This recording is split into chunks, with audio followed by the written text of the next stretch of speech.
Lifetime Mortgage Heroes, Andy Cruz here in Business Development, and this is Monday Mortgage Minute.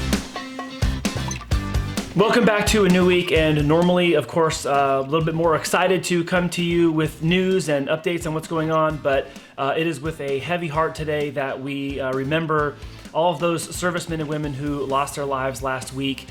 So we're going to take a moment of silence before we get into today's news.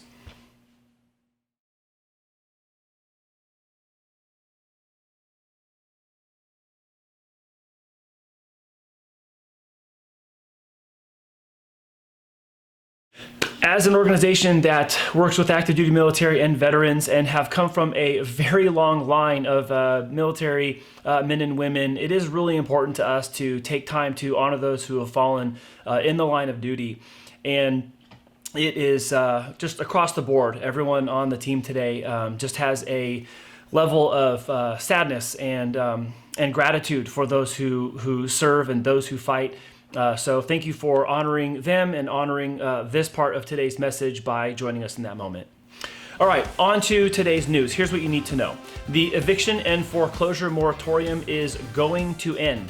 So the extensions kept happening where people could not pay their rent, and people who were behind or underwater, they were able to not make their mortgage payments. That is all coming to an end. The Supreme Court decided that there is no longer the ability for the current administration to kick the can down the road and delay foreclosure and eviction moratoriums. So that means a couple things. For folks who are renting and people who are the owners of rental homes, they're going to be able to start processing evictions.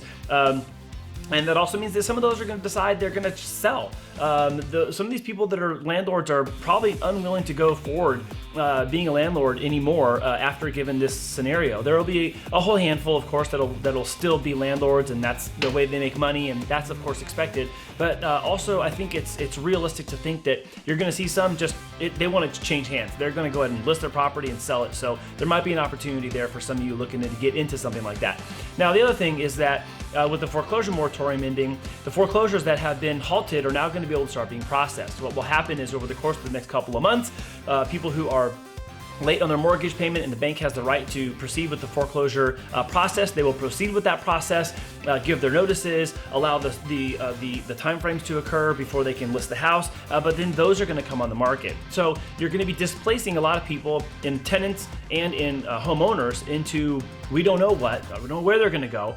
There will still be a need for them to be housed somewhere, but it's not going to be in the place that they're currently at right now. So you're going to have a huge migration of people out of the places they're occupying into some other place, which might have to be right back into another rental, or if you're losing your house and you're foreclosing, you're going to end up being a renter when you were a homeowner. So I think that you're going to see a lot of inventory hit the market between the October of 2021 all the way through summer or even beyond of 2022. Now, you have that coupled with the Fed's most recent statements last week from their Jackson Hole Symposium meeting, which they did virtually. But Jerome Powell, the Fed chair, came out and said that they're going to begin tapering. They're not going to increase their short-term interest rate, the 0 to 0.25%. They're not going to increase that, but they are going to start tapering back their bond buying, which included mortgage-backed securities, which was artificially keeping rates low. We've talked about all this. Now, they're going to do that, and that's going to slowly hand back over the marketplace, the mortgage-backed security market to just the marketplace as a whole. So the marketplace will be accepting all the risk and the liability for that again, and we should expect increased rates as a result of that. Now, opposing increasing rates and costs from the marketplace for mortgages is going to be affordability. We have inflation still running hot. It's definitely not where the Fed wants. They still are trying to tell us that it's in transition, it's transitory, but it really isn't. And they're also trying to say that it's only across a couple of product fields, but it's not. It's everywhere. Consumers are saying it's everywhere. We're seeing it everywhere. I can't look at a single thing that I pay for during a month that has become cheaper over the last couple of months. It just hasn't happened. So the idea that it's transitory is, I think, more of a talking point than an actual reality, because I know that what we're seeing on the shelves, even services that we pay for, are increasing in price no matter what the Fed tries to say. So we're still getting into this clash where the Fed's going to turn over the keys to the marketplace to take care of mortgage-backed securities on their own, which will naturally bring higher rates because of increased risk.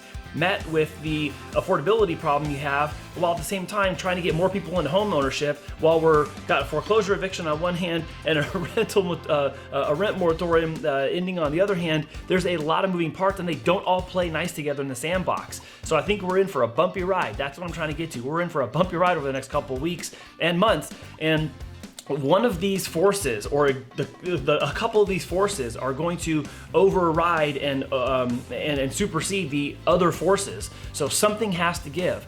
If you are in a house right now that you have not yet refinanced, you should be doing that right now. There's no reason why we should believe that rates are going to stay low or drop lower. I would love for there to be a surprise. I just don't know that there will be one. Especially given the nature of the economic influences and variables that are changing right now and that are being said to us that are going to change. I don't know that lower rates are on the horizon for us. I'm not saying that's a fear monger. I'm saying that just as a realistic, looking at the mechanics of everything, I honestly don't see that rates are going to drop to new lows historically. I think that we're probably going to have a moderate rate field, and then there's going to start to be a edging higher over the course of time.